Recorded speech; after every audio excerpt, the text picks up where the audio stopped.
to another edition of GPL 357, where we are a few degrees short of a full circle. Once again, it's been a massive week again, and we're now halfway through the season. And to talk about last weekend, what's coming in front of us, I'll introduce our two panellists as always. On my right, we have the celebrity corruptible himself, Darren Campbell. How are you, DC? I'm pretty good. How are you? Not too bad. And on my left, the man behind the bar. With all the stories, Scotty. Great start. We will go through some reviews. We'll do the lost degrees, some more reviews. We've got a few big questions to talk about before we have a look at our 100 gamers who's doing the milestone games. Then we'll give our tips for the coming weekend.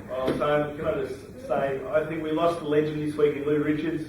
I think Tony's got us off to a great start in remembrance of Lou Richards. This is some of the stuff we were on the world of sport all those years ago. It definitely does. It's a slip of the tongue, but that's right, we'll keep going. And I'll start off since I'm going. Well, I'm going to have a look at the Wolfpack against the Wood Ducks, and the Wolfpack on 165. Before match, no one playing. We're just too good for the Ducks, who they're still in the 8, but only just. They're 161, not good enough. I must admit the Wolfpack are starting to surprise, and if the Doc starts to play in the PM, I think they'll be very dangerous. Who have you got? If the Doc has any score at all, we'll be very dangerous. I've got a tie, the Tunners and the Wanderers, two teams pretty evenly matched, so quite fitting maybe they ended up at 167 each. Good scores from Peter Durbett and Gary Lennox, and Wanderers matched it with their triple threat of Mansfield, Mackenzie and Sadinas. They're going very well. How about you, Scotty? It was a top 4 clash, and the Ferrets, they bounced back after a disappointing loss the week before. Was it? No, that's a good performance. Nevertheless, to beat the you always consistent Wallywell. They weren't consistent on the weekend before Wallywell, 167. Look, dropping out of 4, which would be a concern for the perennial finalists, but I think they'll get a good run home because I think they've played all the top 4 sides, all the better sides already this year, so they should have a comfort running. And the Ferrets, they're back. They are indeed. They have played the top 4 because they've got 3 losses so far. I think they lost with a lot of them. What we do as we go out all the time, we go into the field of battle and see if we can find some lost degrees, and it's amazing what you find out.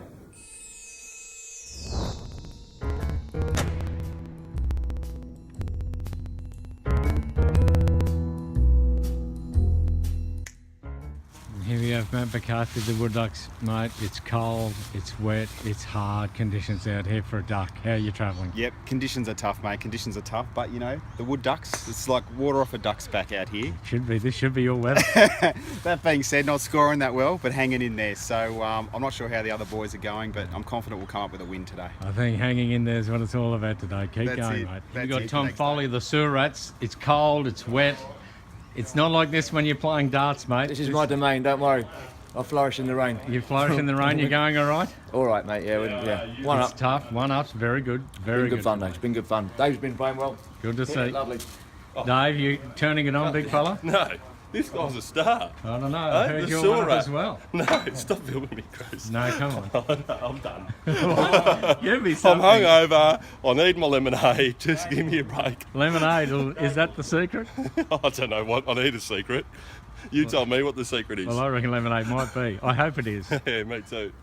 Good luck. Yeah. Well, there we go, DC. I'm just wondering, maybe the big fella has let loose something here. The Bugler's secret, could it be lemonade? How do they go? The Buglers, though, well, I'm not entirely sure that the whole team's on lemonade, but so whatever it is, we need some of it because they're undefeated after 8 games. They gave the Gunners a bit of a touch up, 176 to 166. Just keep on keeping on the Buglers, don't they? They just seem like they're unbeatable at the moment until we get to the finals. Yeah, they're very good in the regular season. What about you, Scotty? I got the Phoenix and the All Night Chemists, and Phoenix have snuck up the ladder all of a sudden. They look very poor, but they've snuck up the ladder, keeping in touch with an important win over All Night Chemists. And how do you read the All Night Chemists? They're very good one week. Very poor, and this week was their poor week. And also eliminated from the Survivor with a score of 161, and Phoenix had a consistent 169. in those conditions was very good. Is very good. I got the Tridents versus the back nine Mafia. The premiers have now officially dropped to the wooden spoon position. This is the biggest ball you can go from 1st to 16th. They're 164, just not good enough against the Tridents, who are starting to get their mojo back. And bang, they're back in the top 4 in the 4th and looking a little ominous for the rest of the season. DC? Mafia looking a little bit Ian Baker Finchies at the moment, aren't they? So they need to lift quickly. Vultures have copped a hammering here all season, and they've pulled a win out of the fire against F Troop. So F Troop have been struggling along, and they've strung together a couple of wins without really doing anything, and finally they've been toppled.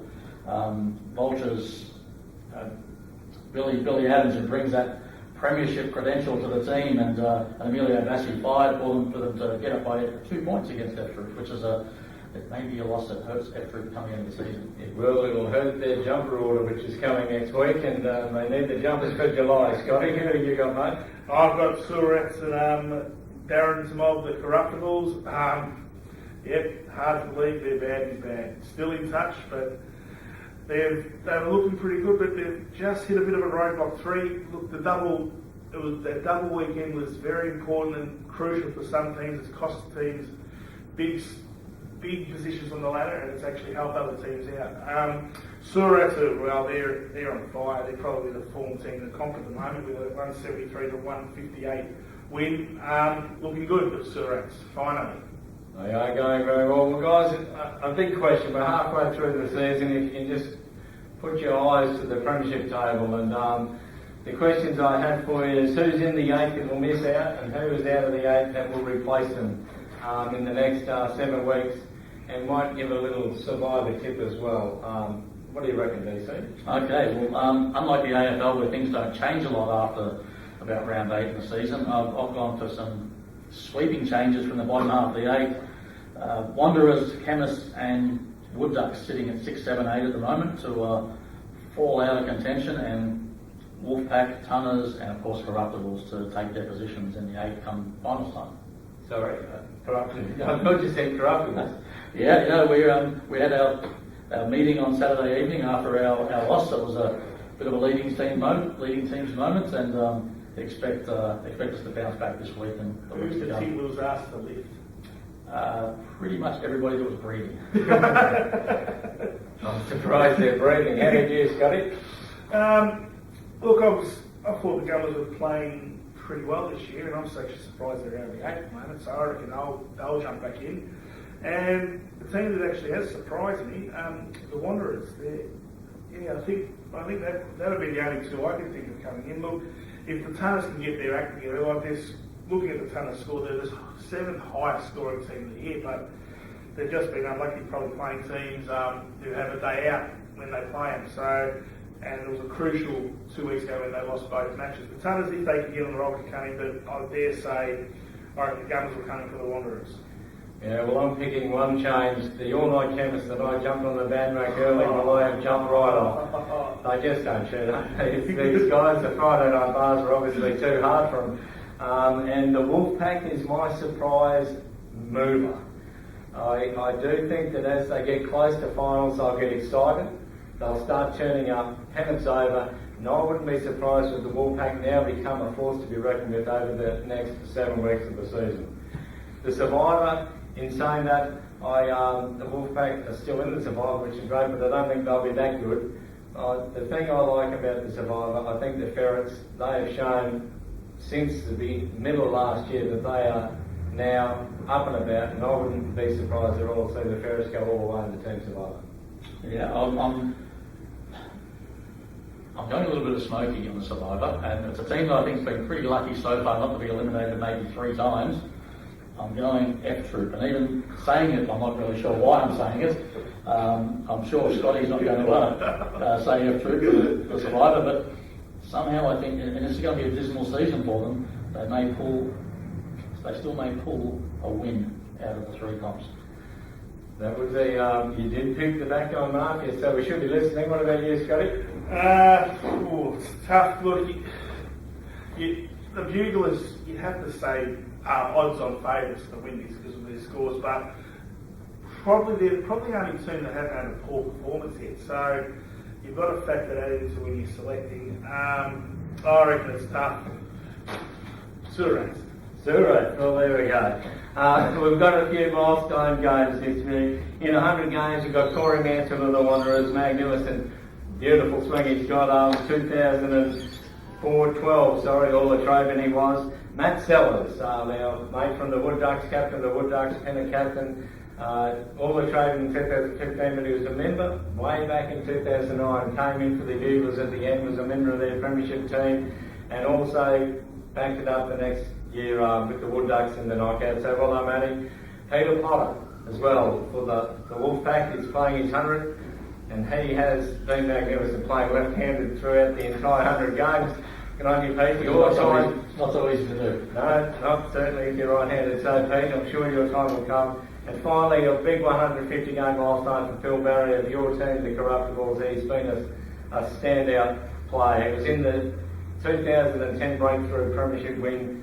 He's been in 2 Survivor winning teams, and also in 2012 got himself into the York. So well done everyone for your play so far, and wish you all the best for the next 100 to 150 games. So guys, we're going to the tips now, guys, and this is when it's really starting to get good cooking. The Ferrets against the all-night chemists, and I just think the Ferrets will have too many here and will be just too good. Ferrets for me.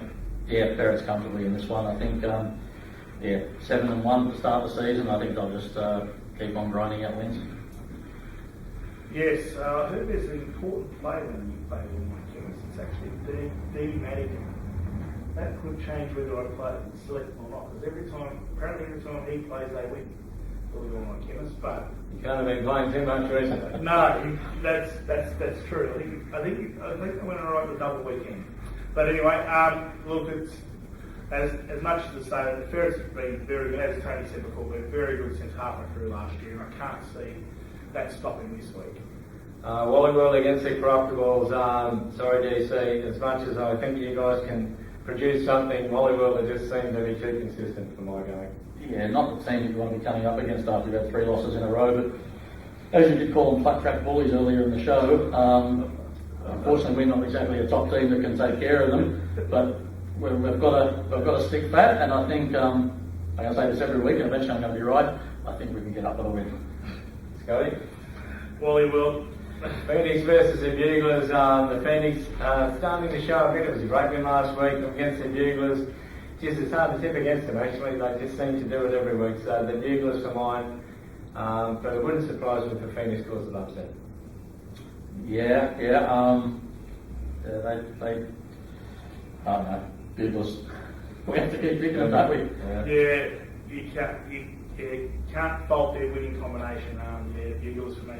There'll be a bit of feeling in this next one. The Rats against Surats against the Wood Ducks. The Wood Ducks are going to feel Dylan Granville's absence. I think he'll be having a crack at the Numurkah Club Championship. Good luck to both the grounds for that. But for that reason, I think the Surats might be too strong.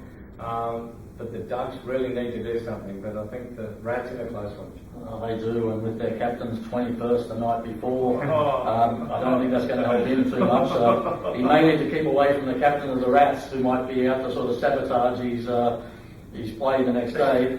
So I would like to think that the Ducks are a chance here, but they may drown in a flood of cocktails on the Friday evening. So Rats for me. Scotty? Yeah, that little bit of information has probably swayed me to go against the poor old Wood Ducks. Look, I love to say Wood Ducks, but yeah, they've just been disappointing, and losing Dylan Grandell is a massive loss. I hate to say Sewer Rats. Gummers versus the Tridents. The Tridents are going all right at the moment. I expect the Gummers to kick back. They've been going all right. I'm surprised they've fallen out of the 8, so I wouldn't be surprised if the Gummers scores. What will be a bit of an upset against the Tridents? Yeah, look, the Tridents have, after a poor start of the season, they're just starting to get some shape together back with their team. I think they're always known for having 34s, 35s all the way through the order, and the last couple of weeks it's starting to show out again that they are reaching a little bit of form. But the Gummers have the X factor of a few guys that can go out there and just blow 40s out there in tough conditions. So maybe the Gummers just for me. Scotty? Yes, it's a tough one, this one actually. But I did predict the Gunners to be the great improvers, but as you boys have been saying, the Tridents have really got their consistency back, which have made them a force in the competition over the last few years. I think their roles are reversed. I think the Gunners started well, the Tridents were disappointing, but yeah, I think Tridents just keep on keeping on. Go Tridents. Wolfpack versus F-Troop, you need to get to the railway and have another lunch. It's the thing that spurs you on. So for me, Penrith's over the Wolfpack. I think they're going to start their run. Yeah, well, I mean, they won the unwinnable game last week, the Wolfpack, missing pretty much their 4 low markers. I think Jeffrey Daniel and Dan Thompson have already been put in the Hall of Fame at Wolfpack headquarters. But, I think the Wolfpack, if they all turn up this week, I think they'll have a bit too much firepower for F-Troop, who hopefully don't get the lowest score of the round and stay in the Survivor. Scotty? Yeah, well, look, they've been disappointing, Wolfpack, as it seems, but last week was a pretty crucial win to knock over the Wood Ducks in the unlosable match.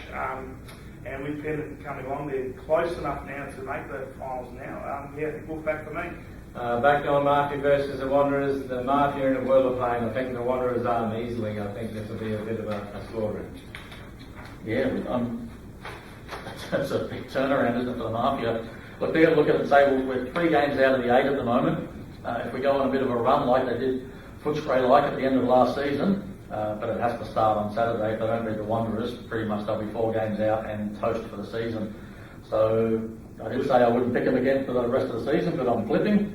And I think somehow back 9 Mafia will sneak over the line in this one. Yeah, well, I'm going to go against what I predicted before about the Wanderers not making the 8. Look, you probably just can't trust the back 9 at the moment. They're just not doing anything. So I think Wanderers for me. And finally, the Vultures versus the Tunners. The Tunners are known for their momentum. The Vultures are certainly not. And the Vultures won last week, so I don't think they've got a chance in hell of beating the Tunners and having 2 in a row. So Tunners for me. Well, it's 14 versus 15 in this one, isn't it? So it's a little bit sort of like Gold Coast playing Port Adelaide.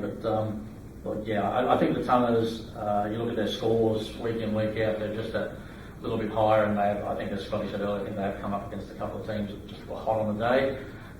So I think Tunners are over the Vultures in this one. Yeah, I think you've got to go Tunners. I think as the Vultures had a fantastic win last week, but the luck for the Tunners have got to turn around sometime this year, and maybe it'll be this week. Yes, well, we are now into round 9, so there's 7 rounds in the regular season to go. You guys have kicked some volcanic activity in the premiership table in these coming weeks, so we'll see what happens. Thank you very much, both of you, for your magnificent input into how the season's going. And don't forget, everyone, if you want to win this thing, you need to turn up and play well. This has been GPL 357, and we'll see you on the weekend.